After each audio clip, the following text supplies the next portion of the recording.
La desaparición silenciosa de Isabela Serrano.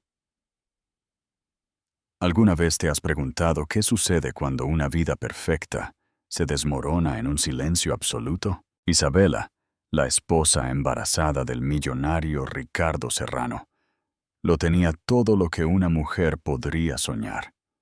Pero un día se desvaneció sin dejar rastro, dejando solo un eco. Mientras la ambiciosa amante de Ricardo, Clara, celebraba su victoria, nunca imaginó que el hombre que lo tenía todo se derrumbaría y lloraría, no por una posesión perdida, sino por un amor que nunca supo que tenía. Esta es la historia de cómo una partida silenciosa creó el estruendo más fuerte, demostrando que la verdadera riqueza no es lo que posees, sino lo que no puedes soportar perder. El sol de la tarde, del color de un caro cava, se filtraba por los ventanales del ático, iluminando motas de polvo que danzaban en el aire, como pequeños espíritus despreocupados. Isabela Serrano los observaba desde su sillón de terciopelo, una mano descansando protectoramente sobre la suave protuberancia de su vientre. Con 7 meses de embarazo, su cuerpo era un paisaje de cambio, un testimonio de la nueva vida que nutría en su interior. El bebé, su hijo, era lo único puro e inmaculado en esta jaula dorada. Desde fuera, su vida era objeto de profunda envidia. Era la esposa de Ricardo Serrano, un hombre cuya ambición había forjado un formidable imperio en el despiadado mundo de los bienes raíces corporativos. Su hogar, un dúplex extenso con vistas al Parque del Retiro en Madrid, era un monumento a su éxito, lleno de arte que era más una inversión que una pasión, y muebles demasiado hermosos para ser realmente cómodos. Su reflejo en el cromo pulido de una escultura cercana estaba distorsionado, una versión de feria de la mujer que se suponía que debía ser. Serena, realizada, radiante. En cambio, veía las tenues sombras violetas bajo sus ojos que ningún corrector podía ocultar, y una tensión en su mandíbula que denotaba miles de lágrimas no derramadas. El silencio del apartamento era una entidad viva, rota solo por la sinfonía distante y amortiguada del tráfico madrileño. Era un silencio que había crecido con los años, filtrándose por las grietas de su matrimonio hasta convertirse en su propio fundamento. Ricardo no era un hombre cruel, no en el sentido convencional.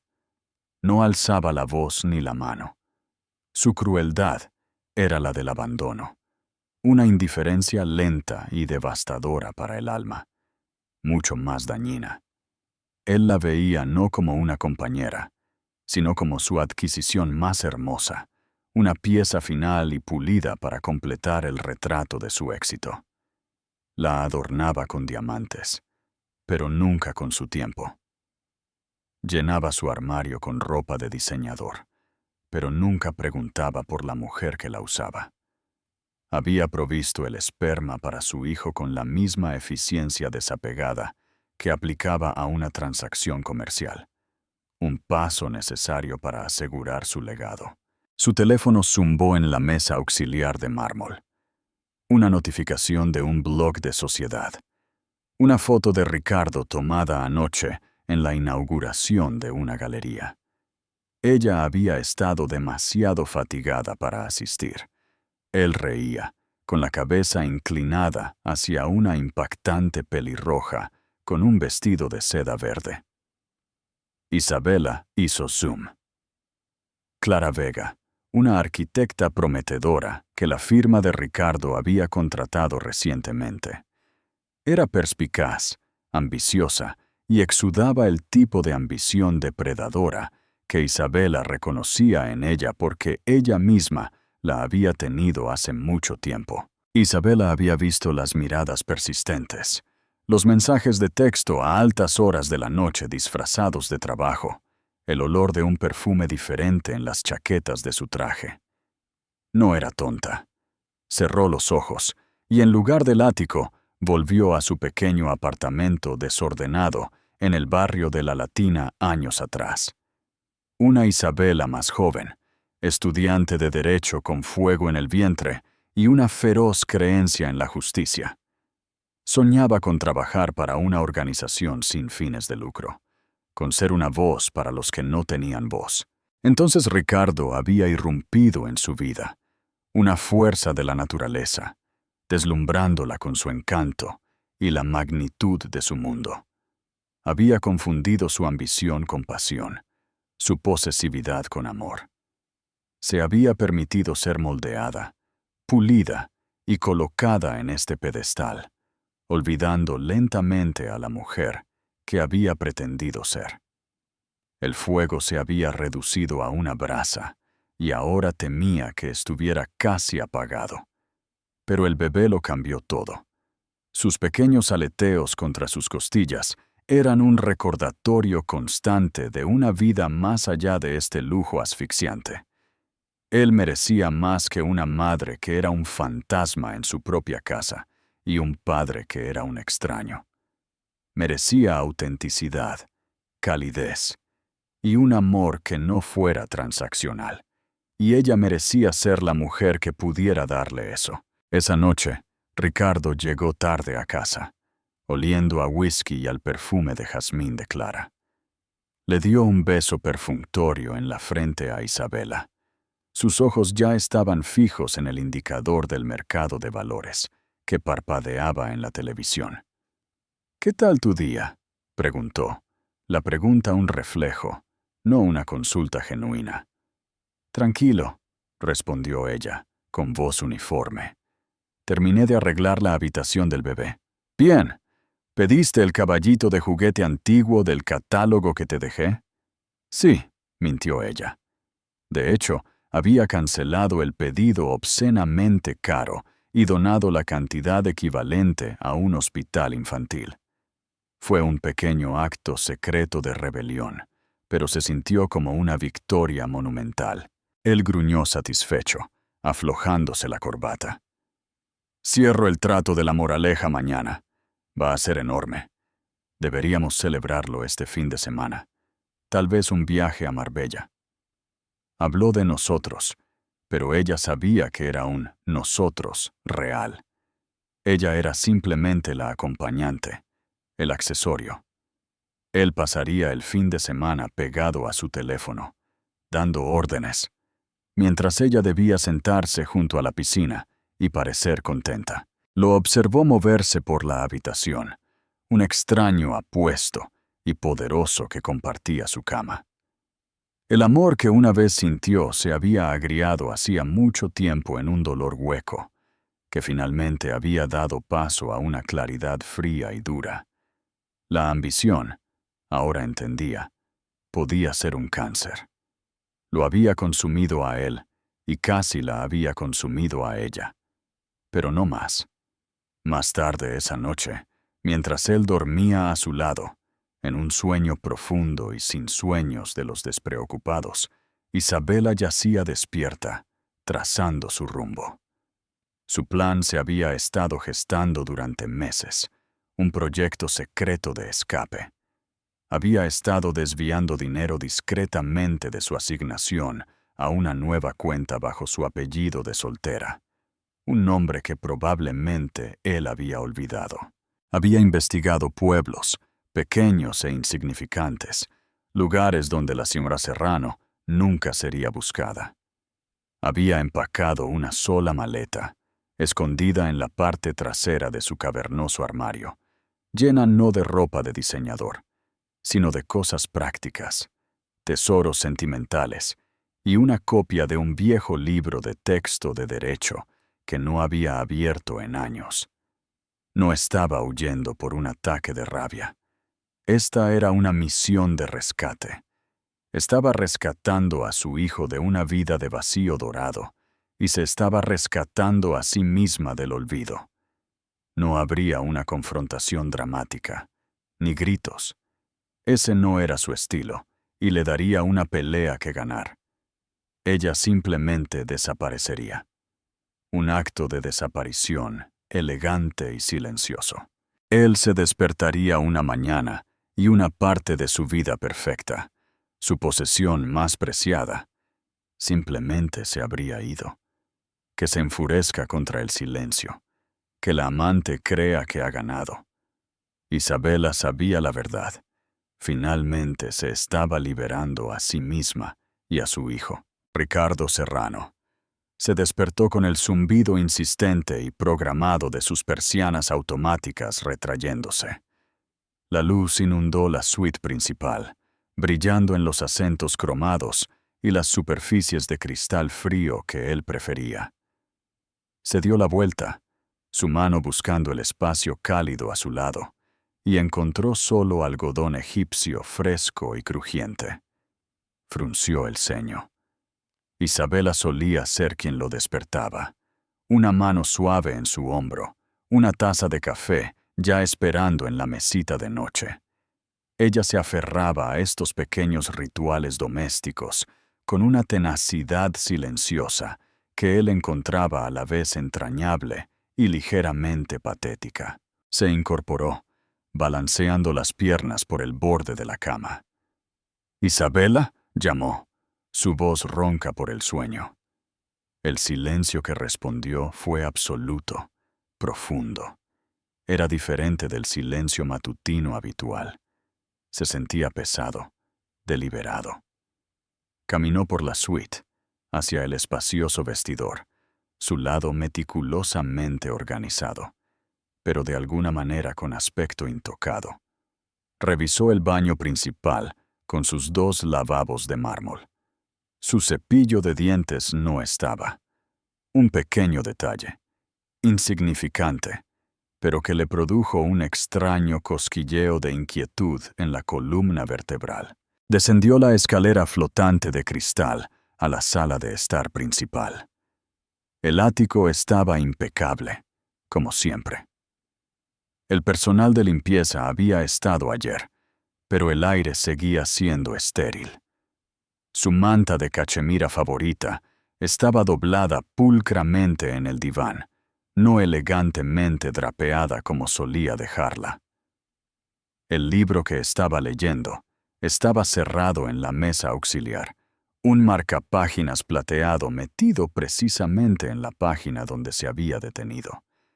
Era como si la habitación hubiera sido puesta en escena. En el reluciente mármol blanco de la isla de la cocina, apoyada contra un frutero ridículamente caro, había una sola hoja de papel grueso, color crema.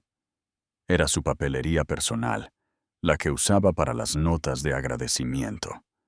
Su nombre, Ricardo, estaba escrito en el frente con su letra elegante y en bucle. Lo cogió, esperando una lista de tareas, un recordatorio sobre una cena. En cambio, la nota interior era brutalmente corta. «Me he ido. Por favor, no me busques». Eso fue todo. Sin explicación, sin recriminaciones, sin firma.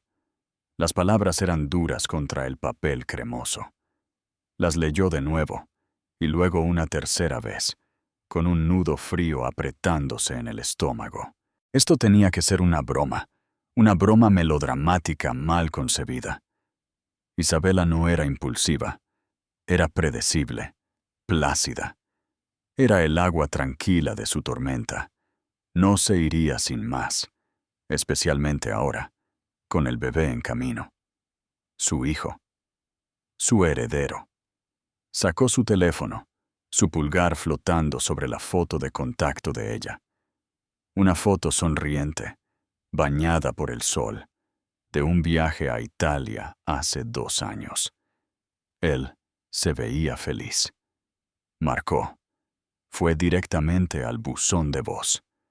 «Isabela, esto no tiene gracia», dijo, con la voz tensa. «Devuélveme la llamada. Ahora». Intentó el número de su madre. Un mensaje de voz agradable pero firme le informó que Leonor Estaba en un crucero de 2 meses por los fiordos noruegos y no estaría localizable. Conveniente. Demasiado conveniente. El pánico, una emoción desconocida e indeseada, comenzó a apoderarse de él. Recorrió el apartamento, abriendo armarios, apartando cortinas como si ella pudiera estar escondida detrás de ellas. La habitación del bebé, que una vez fue una fuente de orgullo desapegado, ahora se sentía como un mausoleo. La ropa diminuta, la cuna artesanal, el móvil silencioso. Eran todos monumentos a un futuro que acababa de ser borrado. Vio el espacio vacío donde debería haber estado el caballito de juguete antiguo. Un destello de memoria. Él diciéndole que lo pidiera. Su tranquila aceptación. Ni siquiera se había molestado en comprobar si había llegado. Su mente corrió, revisando posibilidades. ¿Había sido secuestrada? No había nota de rescate. No había señales de entrada forzada. ¿Había tenido una emergencia médica?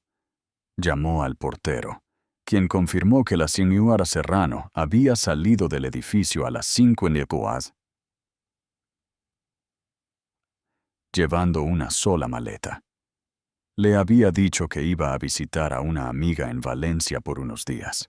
Había estado tranquila, incluso sonriendo. El portero no le había dado importancia. El nudo frío en su estómago se convirtió en hielo. Ella había planeado esto. La sonrisa tranquila, la mentira al portero, el momento con el viaje de su madre. Este fue un acto calculado, deliberado. ¿Pero por qué? Su vida era perfecta. Él le dio todo. Estaba construyendo un imperio para su hijo. ¿Qué más podría querer ella? Su teléfono zumbó. Era Clara. Pensando en ti, impaciente por celebrar el trato de la moraleja esta noche. Le siguió una foto de ella, haciendo un puchero juguetón a la cámara desde su elegante y minimalista oficina. Por un momento, lo había olvidado. El trato, la celebración. Clara. ¿Sabía Isabela lo de Clara? Había sido cuidadoso, discreto. Pero Isabela era observadora a su manera tranquila. Quizás no era tan plácida como él había pensado. Sintió una punzada de ira, caliente y aguda. ¿Cómo se atrevía? ¿Cómo se atrevía a echarle esto en cara? ¿A avergonzarlo? ¿A perturbar su vida cuando estaba a punto de su mayor triunfo profesional? Escribió una respuesta a Clara. Cambio de planes. Ha surgido algo con Isabela. Asunto familiar. Necesitaba controlar la narrativa. Una esposa embarazada, inestable y emocional, que necesitaba espacio. Eso era manejable. Una esposa que lo había abandonado. Eso era un desastre de relaciones públicas. Clara lo llamó al instante. ¿Está todo bien, cariño? ¿Es el bebé? Su voz era una sinfonía perfecta de preocupación, pero Ricardo podía escuchar la nota subyacente de emoción. Está bien. Solo fue a visitar a una amiga por unos días. Se siente abrumada, mintió él. Las palabras le sabían a ceniza en la boca. Tendremos que posponer nuestra celebración. Oh, por supuesto, dijo Clara. Su tono rebosaba simpatía. Pobre, el embarazo puede ser tan agotador. Bueno, si se fue por unos días, quizás pueda ir a verte y animarte esta noche. ¿Solo un ratito? La oferta era descarada, pero era exactamente lo que esperaba de ella. Era parte de lo que le atraía de ella. Su ambición descarada, su franqueza. Veía una oportunidad y la tomaba. En ese momento, él no tenía energía para lidiar con ella. Esta noche no, Clara. Necesito encargarme de esto. Está bien, cariño. Llámame si necesitas algo. Lo que sea. Colgó y volvió a mirar la nota de Isabela. Por favor, no me busques. No era una petición. Era un desafío. Un guante lanzado. Y Ricardo Serrano nunca, jamás, retrocedía ante un desafío. No permitiría que ella simplemente desapareciera, que se llevara a su hijo y se desvaneciera de su vida. Ella era su esposa. Estaba llevando a su hijo. Le pertenecía. El shock se estaba endureciendo ahora en una resolución fría y dura como un diamante. La encontraría. La traería de vuelta. Y luego habría un ajuste de cuentas. Solo tenía que averiguar a dónde diablos podría haber ido. Un día se fundió en el siguiente. Luego en una semana completa y agonizante. El shock inicial y la ira que habían impulsado a Ricardo durante las primeras 48 horas comenzaron a agriarse en una ansiedad molesta y desconocida. El extenso ático, una vez un símbolo de su dominio, ahora se sentía como una cámara de eco. Cada rincón silencioso se burlaba de él con la ausencia de Isabela. Se encontró deambulando por la habitación del bebé, delineando la cuna sin usar. El aroma a lavanda y talco de bebé que ella había elegido flotando en el aire como un fantasma. Había comenzado haciendo lo obvio. Llamó a sus amigas, las pulcras esposas de sociedad que él encontraba insípidas y aburridas. Todas estaban sorprendidas, ofreciendo simpatías ensayadas. No habían sabido nada de Isabela. Sí, habían notado que ella había estado más retraída últimamente. Lo habían atribuido a las hormonas del embarazo. Sus palabras eran inútiles. Su preocupación era un apetito apenas velado por el chismorreo. Revisó sus cuentas bancarias conjuntas, intocadas. Revisó los extractos de tarjetas de crédito. Su última compra fue hace una semana, en una librería del barrio de Chueca. Fue allí él mismo, un hombre con un traje de 1.000 euros que desentonaba terriblemente entre los estantes polvorientos. La cajera, una joven con el pelo morado, la recordaba vagamente. Sí, la señora triste y guapa. Compró un montón de guías de viaje. Galicia, Asturias, Cantabria y algunos libros sobre derecho constitucional. El detalle era tan extraño, tan fuera de lugar, que Ricardo lo descartó como un error. Al tercer día, su orgullo estaba lo suficientemente destrozado como para hacer lo que debió haber hecho desde el principio. Contrató al mejor detective privado que el dinero podía comprar. El señor Herrera era un ex detective. Un hombre con reputación de sabueso y ojos cansados y cínicos a juego. Se sentó frente a Ricardo en la sala de estar estéril, su gastada chaqueta de tweed en marcado contraste con la decoración minimalista. Dejó su teléfono en la encimera de la cocina, desconectado de la red. Su ordenador portátil está en su oficina. Borrado, explicó Ricardo, las palabras entrecortadas. Se llevó una maleta y su pasaporte.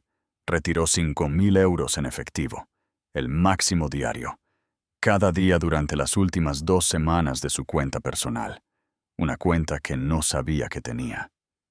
La admisión se sintió como tragar cristal. Herrera asintió lentamente, tomando notas en un pequeño libro encuadernado en cuero. Inteligente, murmuró, casi para sí mismo. Sin rastro digital. Efectivo. Una ruptura limpia. Su esposa, señor Serrano, o está muy asustada o es muy inteligente. Es mi esposa, espetó Ricardo. Está embarazada de mi hijo. Encuéntrela. Los días que siguieron fueron una clase magistral de frustración. Las actualizaciones de Herrera eran sombrías y concisas. Isabela no había usado una tarjeta de crédito, reservado un vuelo o alquilado un coche a su nombre. No había cruzado ninguna frontera. Simplemente había bajado de un taxi amarillo cerca de la estación de Atocha y se había disuelto en el bullicioso anonimato de la ciudad.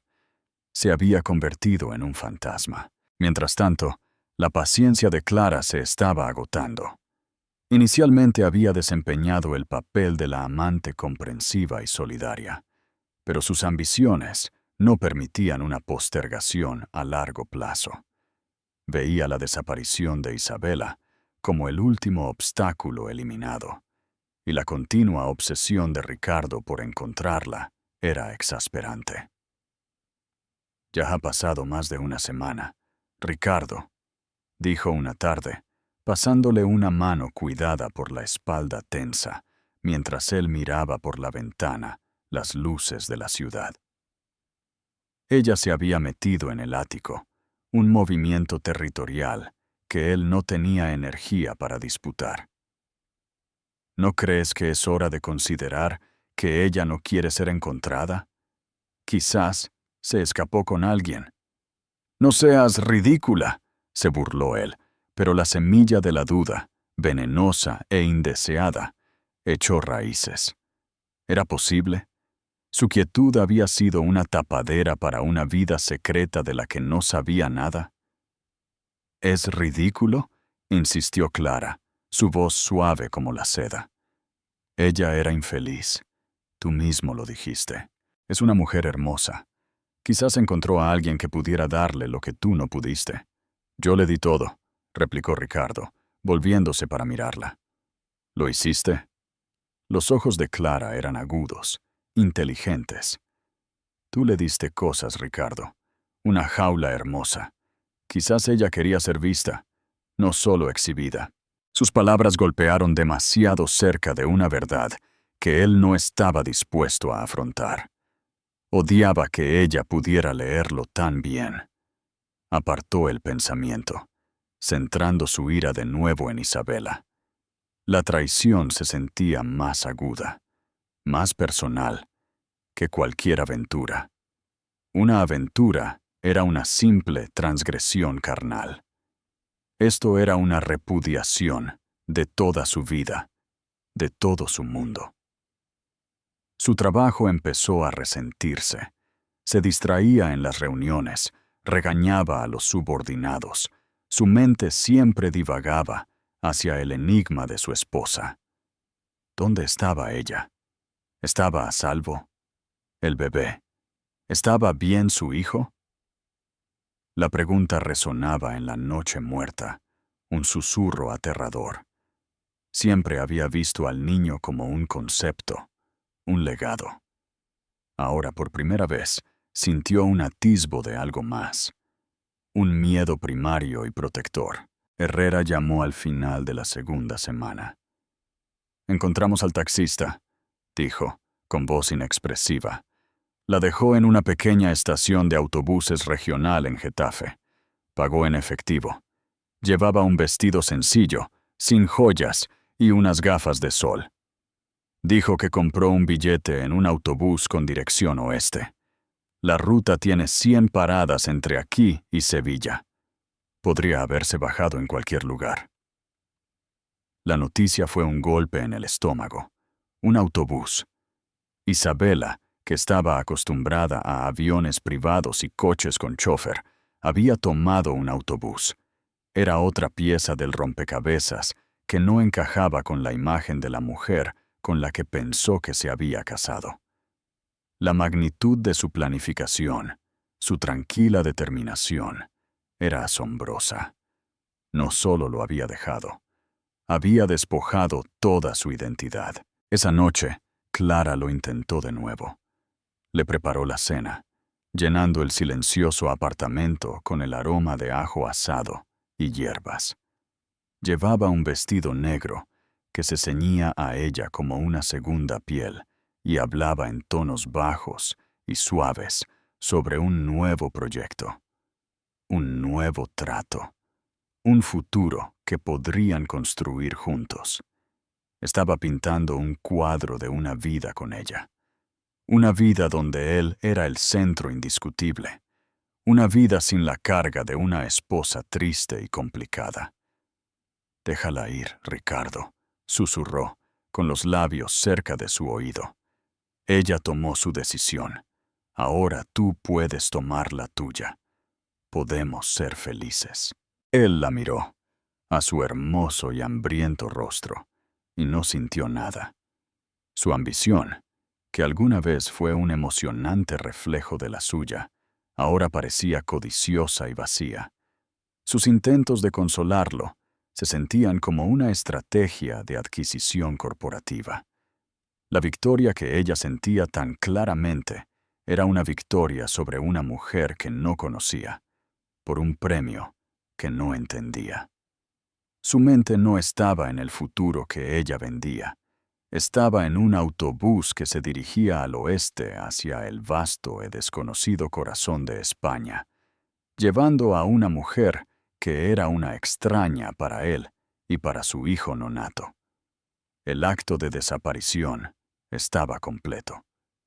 No solo había escapado, se había borrado a sí misma, y al hacerlo, había dejado un agujero en su universo con la forma de Isabela, que estaba empezando a arrastrarlo a su vacío. La investigación se prolongó, cada día arrojando fragmentos de información cada vez más pequeños, como piezas de un rompecabezas de 1000 cajas diferentes. El señor Herrera, metódico e implacable, comenzó a indagar no en el presente de Isabela, sino en su pasado, tratando de encontrar el fantasma de la mujer que era antes de convertirse en la señora Serrano. Lo que encontró desmoronó la estatua de mármol que Ricardo había construido en su mente. Descubrió su antiguo apartamento de la Latina, que nunca había vendido, solo subarrendado a través de una agencia discreta. La inquilina, una estudiante de posgrado, se estaba mudando, y Herrera obtuvo acceso. El apartamento era pequeño, un poco desgastado, pero tenía una calidez de la que carecía el ático. Las paredes estaban forradas de libros, no solo textos de derecho, sino poesía, novelas clásicas e historias políticas. Escondida en un armario, había una caja de expedientes antiguos de su época en una clínica de asistencia legal durante la Facultad de Derecho. Ricardo miró las fotos que le envió Herrera, expedientes sobre derechos de los inquilinos, desahucios injustos, disputas domésticas. Ella había luchado por la gente, apasionadamente y de forma gratuita. Era un lado de ella que él no podía conciliar con la mujer que pasaba sus tardes en almuerzos benéficos. Luego, Herrera descubrió la cuenta bancaria, la que ella había estado usando para ahorrar su fondo de escape. Se abrió hace 8 años, antes de que incluso lo conociera. Los depósitos iniciales eran pequeños, reunidos de un trabajo de camarera a tiempo parcial. Con los años, después de casarse, los depósitos se hicieron más grandes, más regulares. Una parte de su generosa asignación meticulosamente desviada. Esto no era un plan reciente. Esto era un juego a largo plazo, una estrategia de independencia silenciosa que ella había mantenido durante todo su matrimonio. La constatación fue inquietante. Había estado viviendo con una extraña, una mujer con una vida secreta, un núcleo oculto de autosuficiencia que nunca había sospechado.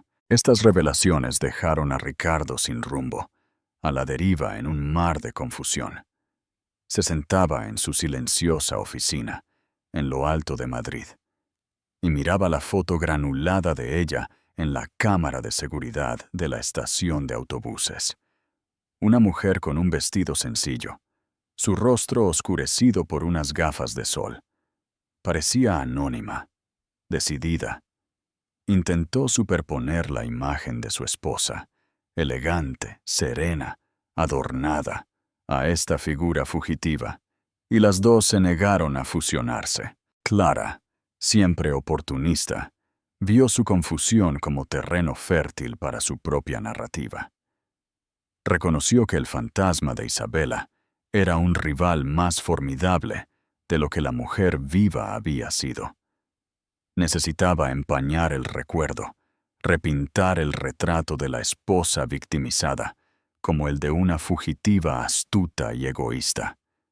Comenzó a plantar semillas, sutiles al principio, luego con creciente confianza. «Es el dinero, ¿verdad?», reflexionó una noche, agitando una copa de vino mientras se recostaba en su sofá. Ahorró todo ese dinero en efectivo, tenía un apartamento secreto. Nunca estuvo realmente contigo, Ricardo. Solo estaba esperando su momento. Una mujer así, de un origen humilde, tu mundo debe haber sido un medio para un fin. Él quiso rechazarlo, pero los descubrimientos de Herrera le daban a sus palabras un barniz de plausibilidad. «Y el bebé», continuó Clara, su voz suave con falsa simpatía, «es la palanca perfecta. Sabe que quieres un heredero. Se lleva al bebé, y cuando finalmente reaparezca, podrá exigir lo que quiera en el divorcio. Es un movimiento clásico de cazafortunas, solo que ejecutado con más astucia que la mayoría». Ella era inteligente, retorciendo los hechos para que encajaran en su historia. La tranquila fortaleza de Isabela se convirtió en astucia. Su deseo de libertad se convirtió en un plan financiero. Clara estaba reformulando la narrativa en un lenguaje que Ricardo entendía. Estrategia, ventaja, activos. Se encontró escuchando, permitiendo que el veneno de su perspectiva se filtrara, porque era más fácil que enfrentar la verdad más dolorosa, que había fallado tan profundamente como esposo, que su esposa había elegido un billete de autobús a ninguna parte en lugar de una vida con él. Los susurros se convirtieron en una campaña. Cuando uno de los miembros de la Junta de Serrano Corporación, un amigo llamado Roberto, mencionó lo mucho que lamentaba la crisis de Isabela, Ricardo se dio cuenta de que Clara había estado hablando. Ella estaba manejando cuidadosamente la historia, filtrando una versión seleccionada a su círculo social. La narrativa era consistente. Isabela, frágil e inestable debido a su embarazo, había sufrido una crisis. Era trágico, pero Ricardo estaba siendo estoico, protector.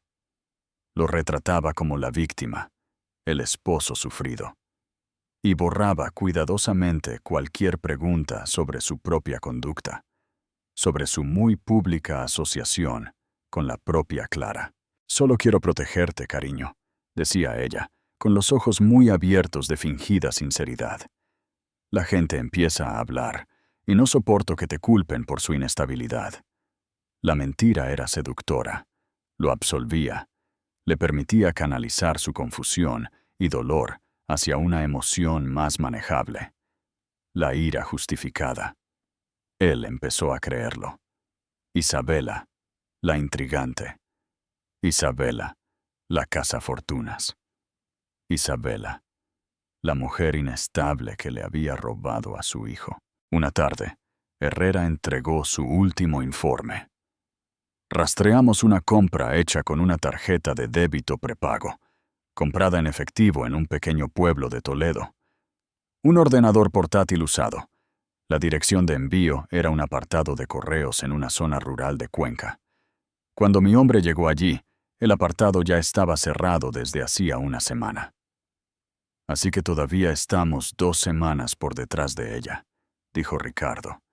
La frustración, un sabor metálico en su boca. «Al menos, pero encontramos algo más. El apartado de correos se abrió bajo el nombre de Ana Navarro». Navarro era el apellido de soltera de su madre. Ana Navarro. Un nuevo nombre para una nueva vida. Estaba borrando sistemáticamente a Isabela Serrano. La frialdad de ello, la pura audacia, alimentó la narrativa que Clara había construido tan cuidadosamente. Agradeció a Herrera y colgó, con la mandíbula tensa. Miró el vasto y vacío ático. Todos los objetos, el arte, los muebles, parecían accesorios en un escenario para una obra cuya protagonista se había marchado. Había comprado todo esto para impresionar al mundo y poseerla. Lo vio ahora.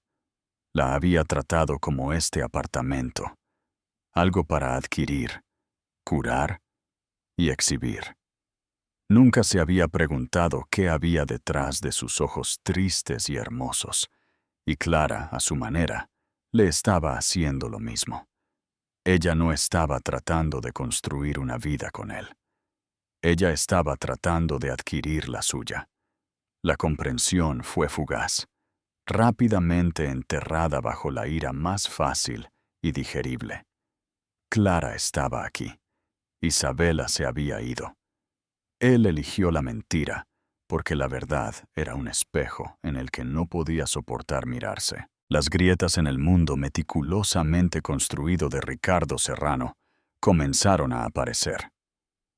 La búsqueda de Isabela se había convertido en una obsesión devoradora, un proceso en segundo plano que drenaba su concentración y energía. En el trabajo, era un fantasma que rondaba la oficina principal. Su mente perpetuamente en otro lugar. Los tratos que alguna vez habría perseguido con celo depredador ahora le parecían insignificantes. Su imperio, el monumento a su ambición, parecía una cáscara vacía. Comenzó a verla en todas partes. Una mujer embarazada cruzando la calle le hacía el corazón encogerse, solo para ser seguida por una ola de decepción. El olor a lluvia en el pavimento caliente lo transportaba a su primera cita. Un recuerdo al que no había accedido en años. Se estaba desmoronando, hilo por hilo, y no sabía cómo detenerlo. El punto de inflexión llegó durante la reunión trimestral de la Junta de Serrano Corporación. Era la culminación del trato de la moraleja. Su logro más importante. Se suponía que debía ser triunfante, poderoso, en control. Pero mientras estaba de pie a la cabecera de la pulcra mesa de caoba, los rostros de los miembros de su junta se volvieron borrosos. Los números en la pantalla del proyector nadaron ante sus ojos. Todo lo que podía ver era el espacio vacío donde Isabela debería haber estado, animándolo desde la barrera como siempre hacía. Su tranquilo orgullo, una fuerza estabilizadora que siempre había dado por sentada. Abrió la boca para hablar, pero las palabras no salían. Su discurso cuidadosamente preparado sobre márgenes de beneficio y crecimiento futuro se sentía como un idioma extranjero. Se agarró al borde de la mesa. Una repentina ola de mareo lo invadió. «Ricardo, ¿estás bien?», preguntó Roberto, su rostro marcado por la preocupación. Ricardo miró los rostros que lo miraban fijamente, hombres que conocía desde hacía años, hombres que lo respetaban y le temían. Y no sintió nada más que un vacío profundo y aplastante. El imperio no significaba nada. El trato no significaba nada. Había conquistado el mundo, pero había perdido a su esposa y a su hijo, y ni siquiera sabía por qué. Una lágrima caliente se deslizó por su mejilla, luego otra. Se quedó allí, frente a su junta directiva, los titanes de la industria, y comenzó a llorar.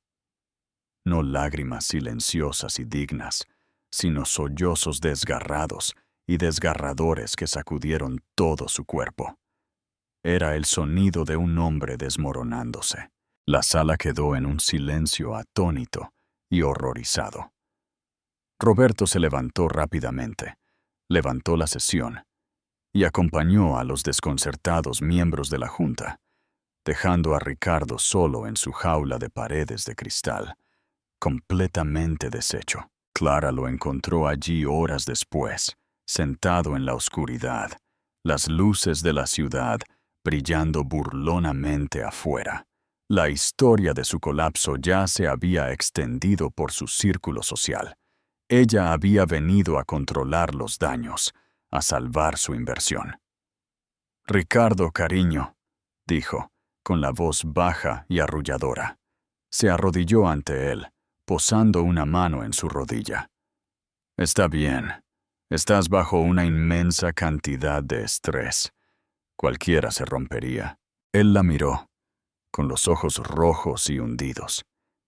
Vio el cálculo en su mirada, la ambición que siempre latía justo debajo de la superficie. Vio la máscara de simpatía cuidadosamente aplicada, y por primera vez su tacto le pareció ajeno, repelente. «Ella te hizo esto», susurró Clara, aprovechando la oportunidad para ahondar la brecha. «Esto es lo que ella quería, destruirte». Pero sus palabras habían perdido su poder. La mentira, que había sido un escudo tan cómodo, ahora se sentía endeble y falsa. Supo con una certeza que atravesó su dolor que Isabela nunca había querido destruirlo. Solo había querido salvarse a sí misma. La crueldad era suya. La negligencia era suya. El fracaso era suyo. «No», dijo con la voz áspera. Apartó la mano de ella. Fue un pequeño gesto, pero se sintió sísmico. «No fue ella. Fui yo». Clara retrocedió ligeramente, su máscara deslizándose por una fracción de segundo. Sorpresa, luego irritación, brillaron en sus ojos. Esto no formaba parte del plan. Se suponía que él estaría enfadado con Isabela, no consigo mismo. Se suponía que recurriría a ella en busca de consuelo, consolidando su lugar a su lado. «No seas ridículo, Ricardo», espetó, su voz perdiendo la suavidad simpática. «No puedes culparte por su manipulación». «¿Fue manipulación?», preguntó, la pregunta dirigida más a sí mismo que a ella. «¿O fue desesperación? ¿Alguna vez, siquiera una vez, le pregunté qué quería? ¿Alguna vez la miré de verdad, y vi a la persona en lugar del premio?» La verdad de ello, la vergüenza de ello, lo invadió. Recordó los libros de derecho que Herrera había encontrado. Recordó su pasión, el fuego en sus ojos cuando se conocieron, un fuego que él había extinguido sistemáticamente con su indiferencia casual. Había tomado a una mujer vibrante y brillante y había intentado convertirla en un objeto hermoso. Y lo había estado logrando. Su acto de desaparición no fue un ataque. Fue un acto de supervivencia. Estaba llorando de nuevo, pero estas lágrimas eran diferentes. No eran por la pérdida de su posesión o el golpe a su orgullo. Eran lágrimas de dolor puro y no adulterado. Dolor por la mujer que nunca había conocido. Dolor por el amor que había tirado por la borda. Dolor por el niño que nacería en algún pueblo anónimo, que nunca conocería a su padre. Un padre que solo ahora, en su ausencia, estaba empezando a entender lo que significaba amarlo. Clara se levantó, con el rostro en una máscara de furia fría. Era una arquitecta del poder, y reconoció una estructura defectuosa cuando la vio. El hombre que sollozaba ante ella no era el titán despiadado que se había propuesto conquistar. Era solo un hombre roto. «Contrólate, Ricardo», dijo, con la voz como el hielo. «Esto es patético». Él ni siquiera la miró. No tenía fuerzas. Simplemente se sentó allí entre las ruinas de su vida perfecta, llorando una pérdida que solo estaba empezando a comprender. La amante, la vencedora, se paró sobre él, pero su premio se había convertido en polvo en sus manos. Nunca había imaginado que el gran Ricardo Serrano lloraría. Ella tenía razón. No estaba llorando por ella ni siquiera por sí mismo. Estaba llorando por Isabela. Y en ese momento, Clara supo con una escalofriante certeza que había perdido. A 2000 kilómetros de distancia, donde los pinos envueltos en niebla de Galicia se encuentran con el poder crudo y agitado del océano Atlántico, Isabela Serrano se había ido. En su lugar estaba Ana Navarro. El nombre se sentía extraño y liberador en su lengua, una pizarra limpia. Había encontrado su camino hacia el pequeño pueblo costero de Viveiro, un lugar de robustos barcos de pesca, casas victorianas encantadoramente desgastadas, y un anonimato tranquilo que se sentía como un bálsamo para su alma magullada. Su nuevo hogar era un pequeño apartamento en un segundo piso sobre una tranquila librería, con ventanas que daban a la ría de Viveiro mientras desembocaba en el mar. Era un mundo de distancia del ático silencioso y opulento. Aquí, el silencio era diferente. Estaba lleno del graznido de las gaviotas, el distante sonar de la campana de un barco y el susurro relajante de las páginas que pasaban de la tienda de abajo. El aire olía a sal, a lluvia y a papel viejo, un aroma que encontraba más embriagador que cualquier perfume de diseñador. Las primeras semanas habían sido un borrón de miedo y adrenalina. Cada sirena la hacía saltar. Cada mirada de un extraño se sentía como escrutinio. Pero a medida que los días se convertían en semanas, el miedo comenzó a retroceder, reemplazado por una paz tentativa y floreciente.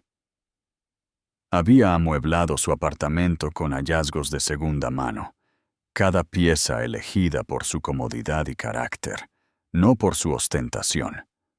Un sillón cómodo y abultado, una mesa de madera resistente marcada con la historia de las vidas de otras personas. Una colcha hecha por un artesano local. Por primera vez en una década, estaba rodeada de cosas que se sentían como suyas. Había conseguido un trabajo a tiempo parcial en la librería de abajo. Era propiedad de Margarita, una mujer de unos 60 años con una nube de pelo blanco, manos manchadas de tinta y ojos que albergaban una profunda y sabia bondad. Margarita no había pedido referencias, ni había cuestionado la historia de la mujer tranquila y con un embarazo avanzado que había entrado en su tienda un día. Simplemente había visto algo en los ojos de Ana, un amor por los libros, una necesidad de santuario, y le había ofrecido el trabajo en el acto. El sueldo es terrible, las horas son largas y los clientes te harán las preguntas más ridículas, había dicho Margarita con una sonrisa irónica. Pero la compañía es buena. Ella había señalado las imponentes estanterías de libros. Nunca te defraudan. Los días de Ana cayeron en un ritmo suave y predecible. Se despertaba temprano, observaba los barcos de pesca salir a la luz del amanecer, con las manos acunando su vientre mientras su hijo pateaba y se movía dentro de ella. Trabajaba en la tienda, recomendando novelas, quitando el polvo de los estantes, el aroma a papel viejo y pegamento de encuadernación se convertía en su nueva realidad. Hablaba con los lugareños, pescadores, artistas, jubilados, personas cuyas vidas estaban ancladas en las mareas y las estaciones, no en el mercado de valores. Eran curiosos pero respetuosos, aceptándola como la nueva mujer tranquila del pueblo. Nadie preguntaba por un esposo o un anillo de diamantes. Solo preguntaban cómo se sentía y si necesitaba ayuda para subir las compras por las escaleras. Estaba redescubriendo a la mujer que había sido antes de Ricardo, la mujer que encontraba alegría en una frase perfectamente elaborada. que podía pasar horas debatiendo la teoría legal, que creía en un mundo más allá de la riqueza material.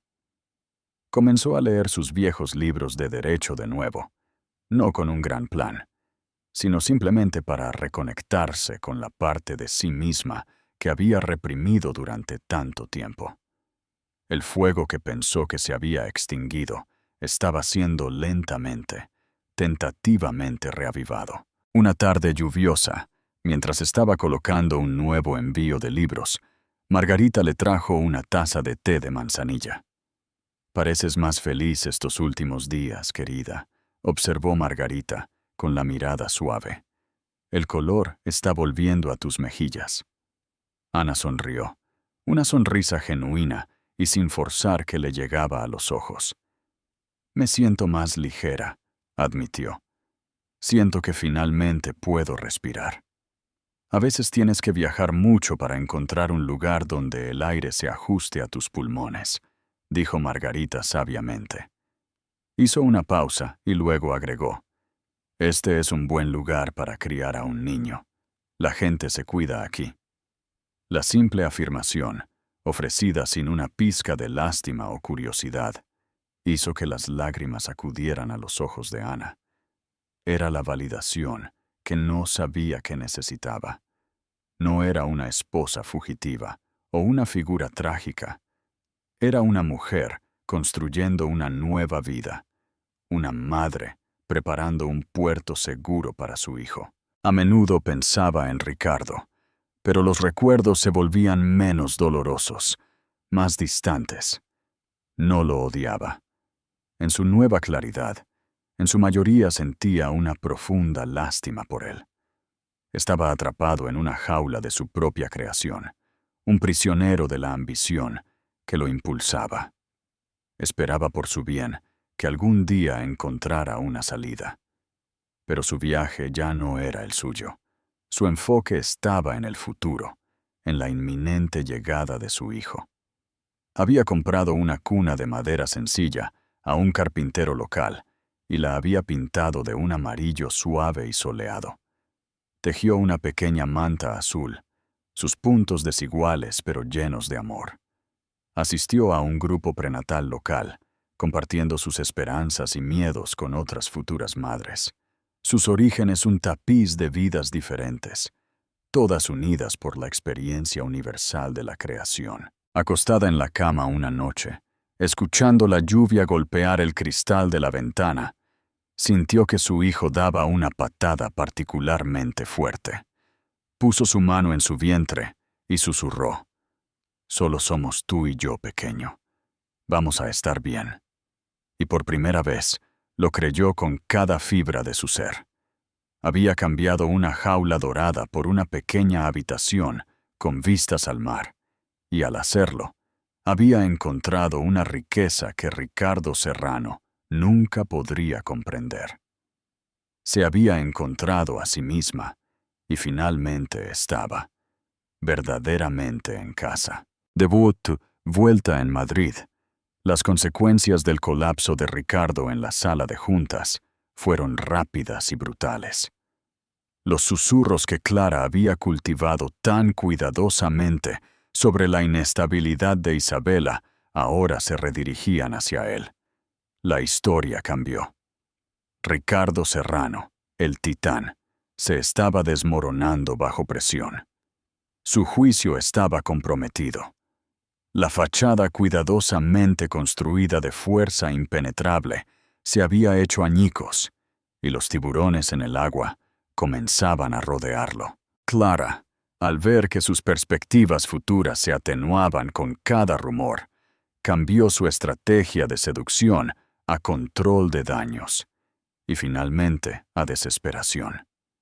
Su plan había sido deslizarse sin problemas en el papel de la nueva señora Serrano, la mujer que había salvado a Ricardo de su trágico matrimonio. Pero el hombre con el que estaba tratando ahora no era el depredador seguro de sí mismo que la había atraído. Estaba apático, atormentado y, lo peor de todo, desinteresado en ella. Decidió que una confrontación directa era su única maniobra restante. Lo acorraló en el ático una tarde, vestida no con un vestido de cóctel seductor, sino con un traje de pantalón elegante y severo, como si se preparara para una negociación hostil. «Tenemos que hablar, Ricardo», comenzó, su tono cortante y desprovisto de su calidez habitual. Él estaba de pie junto a la ventana, bebiendo un vaso de whisky, un ritual nocturno que se había convertido en su único consuelo. No se giró para mirarla. «Estoy cansado, Clara». «Estoy segura de que lo estás», replicó ella, con voz aguda. «Pero tu pequeño espectáculo en la oficina ha creado un problema masivo para ambos. Roberto está pidiendo una reunión de emergencia para discutir tu liderazgo». «¿Tu liderazgo, Ricardo? ¿Tienes idea de cuánto trabajo he invertido en esto? ¿En nosotros?» La avaricia cruda y sin disfraz en su voz finalmente rompió su neblina melancólica. Se giró lentamente, mirándola como si la viera por primera vez. Vio la dura ambición en su mirada, el cálculo despiadado. Y en ese momento, vio un reflejo perfecto y horrible de sí mismo.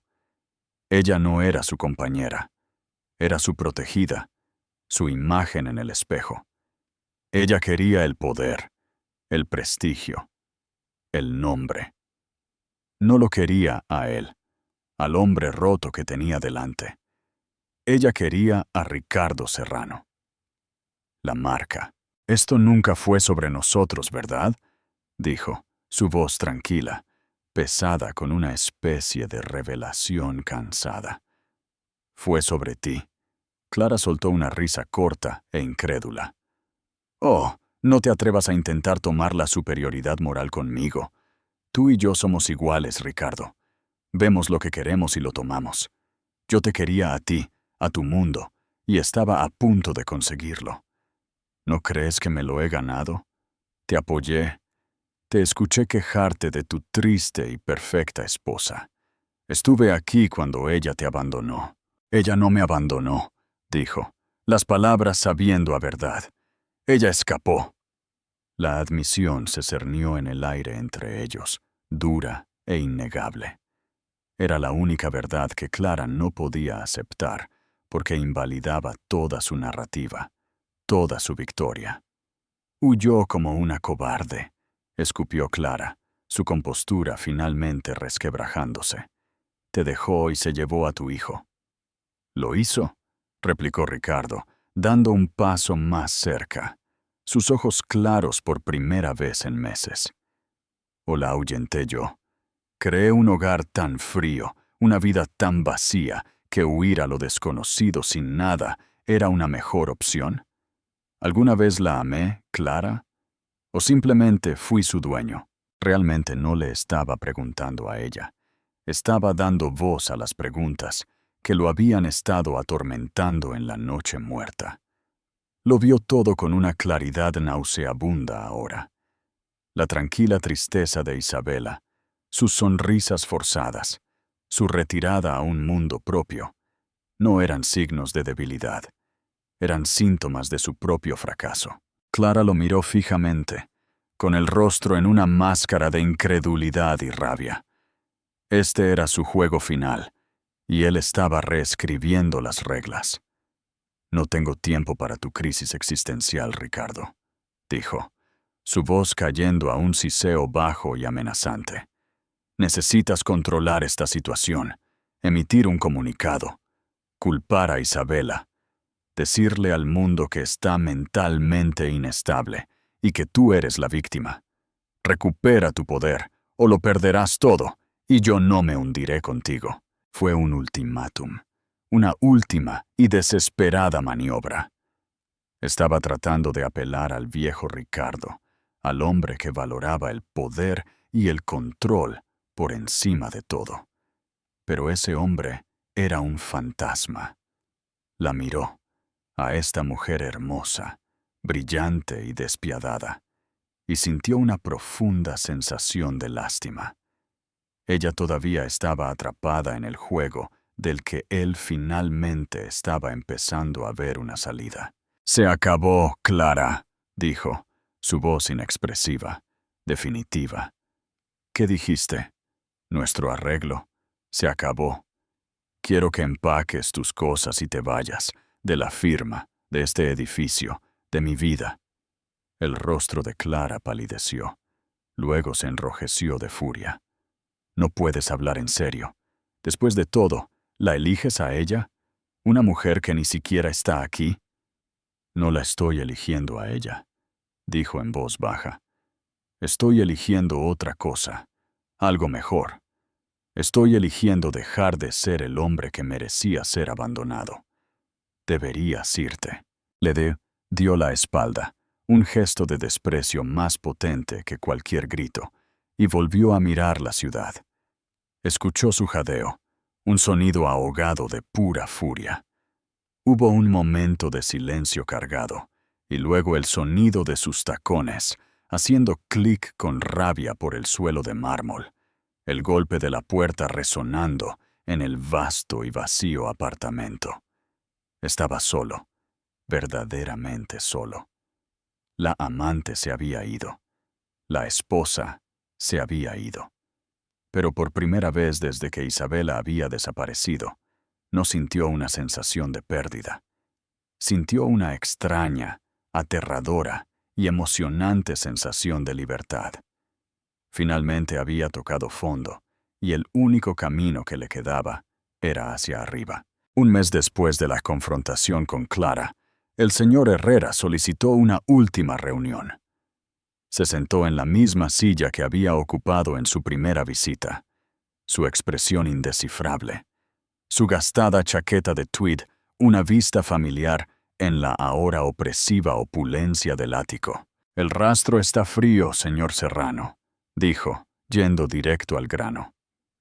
No hubo preámbulo, ni suavizado del golpe. Frío como el hielo. Hemos agotado todas las pistas, las tarjetas prepago, los apartados de correos, los nombres falsos.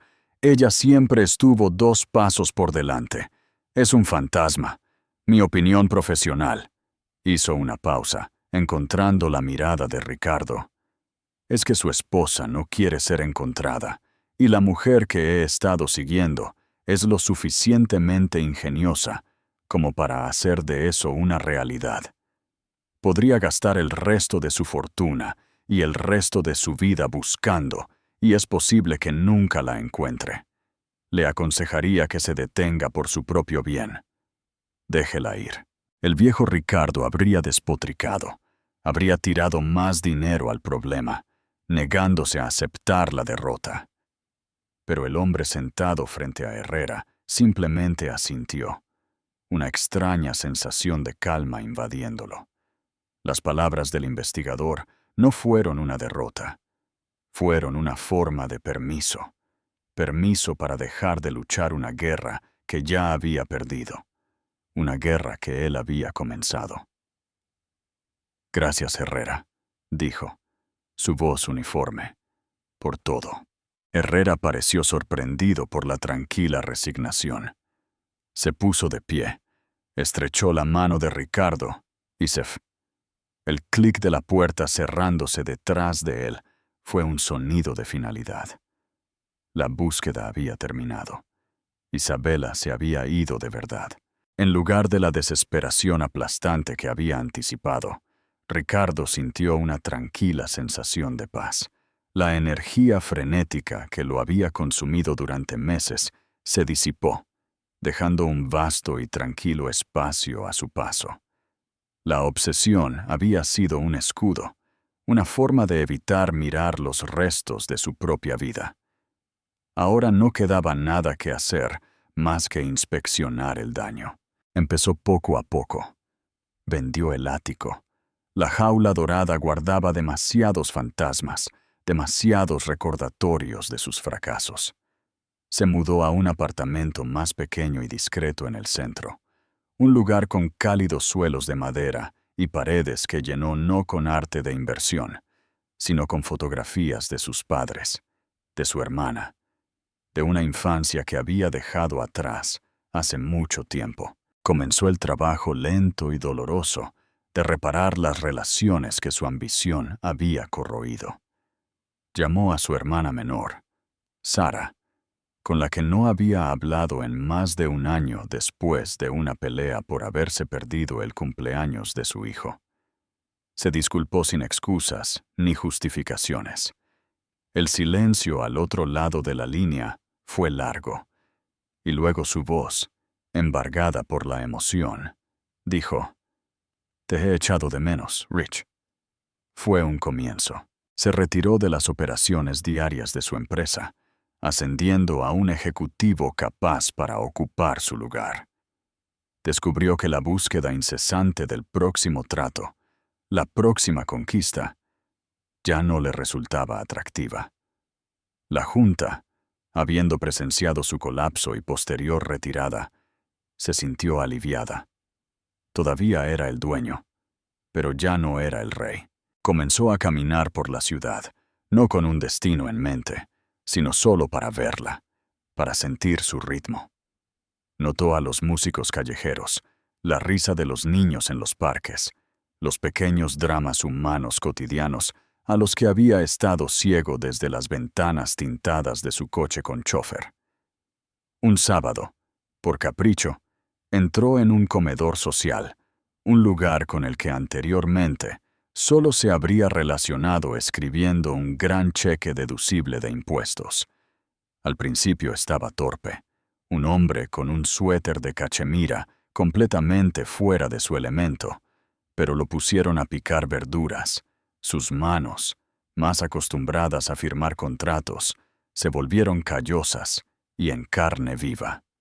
Escuchó las historias de las personas a las que sirvió, historias de dificultades, pérdidas y una increíble resiliencia.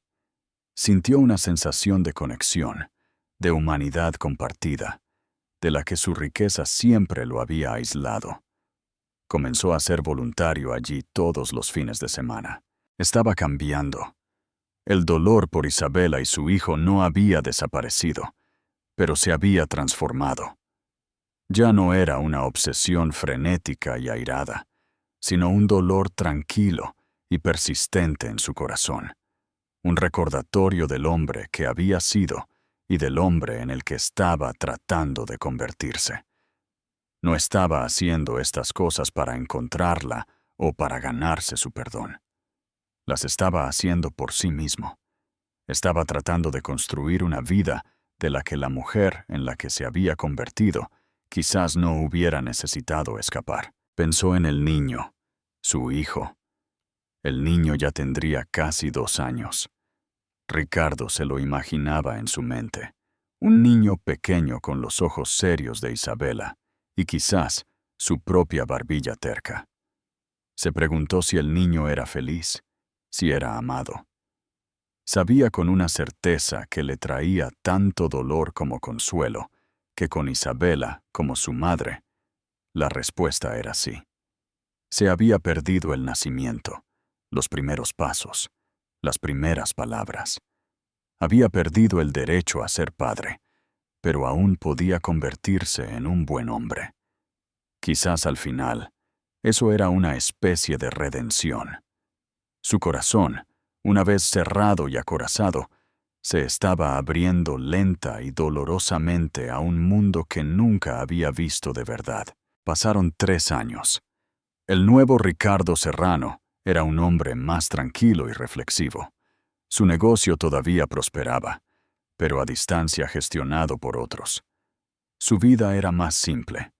Su riqueza una herramienta para la filantropía tranquila, en lugar de un arma de ego. El dolor en su corazón por su hijo perdido y la esposa que nunca conoció permaneció. Pero se había asentado en una parte de su paisaje, una característica triste y hermosa que le recordaba lo lejos que había llegado. Estaba en Bilbao para una conferencia sobre desarrollo urbano sostenible, un proyecto apasionante en el que se había involucrado profundamente. La conferencia terminó un día antes y se encontró con 24 horas raras y sin estructura. Por un impulso que no pudo explicar, alquiló un coche y comenzó a conducir hacia el oeste, hacia la costa. No tenía un destino en mente, solo una atracción hacia el mar, hacia la vasta y gris extensión del Atlántico. Condujo a través de bosques de imponentes pinos. El aire se volvía más fresco, teñido con el olor a sal y tierra húmeda. Terminó en Viveiro, el encantador pueblo histórico aferrado a la ladera donde el río se encontraba con el océano. Sintió una sensación de paz allí, una sensación de estar al borde del mundo. Caminó por el paseo marítimo, observando a los lobos marinos ladrar en los muelles, y sintió una extraña sensación de pertenencia, de quietud. Vagó por la calle principal del pueblo, llena de tiendas de antigüedades y pequeños cafés. Una librería con un pintoresco cartel pintado a mano, que decía «Libros de Margarita», le llamó la atención. Entró. El tintineo de una pequeña campana anunciando su llegada. El interior era cálido y desordenado. Olía maravillosamente a papel viejo y humo de madera de una pequeña estufa en la esquina. Revisó los estantes, sus dedos trazando los lomos de novelas muy queridas. Y entonces lo escuchó. La voz de una mujer suave y clara, leyendo un libro para niños. La luna está alta, las estrellas brillan, duerme ahora, pequeño, y sueña con la luz. La voz era dolorosamente familiar. Su corazón comenzó a latir con fuerza, un ritmo frenético y atronador contra sus costillas.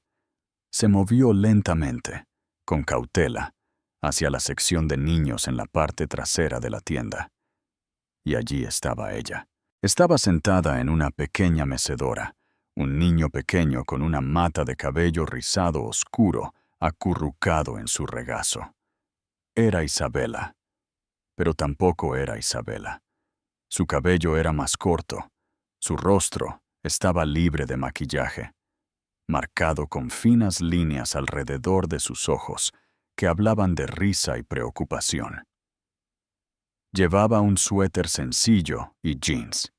Se veía real, con los pies en la tierra. La belleza frágil y de porcelana de Isabela Serrano había sido reemplazada por la presencia vibrante y cálida de esta mujer, Ana. El niño en su regazo levantó la vista y a Ricardo se le cortó la respiración. El niño tenía su barbilla, su cabello oscuro, pero sus ojos eran todos de ella, grandes, serios e inteligentes. Este era su hijo. Ella terminó el libro y lo cerró, besando la parte superior de la cabeza del niño. Levantó la vista entonces, y sus ojos se encontraron con los de Ricardo a través de los estantes abarrotados. Durante un largo momento, el mundo se detuvo. No había shock en su rostro, ni miedo, solo un destello de reconocimiento seguido de una profunda y tranquila tristeza. Y luego, algo que parecía aceptación. Él no supo qué hacer, qué decir. El guión que había ensayado en su mente 1000 veces de ira, de súplica, de exigencia, se desvaneció.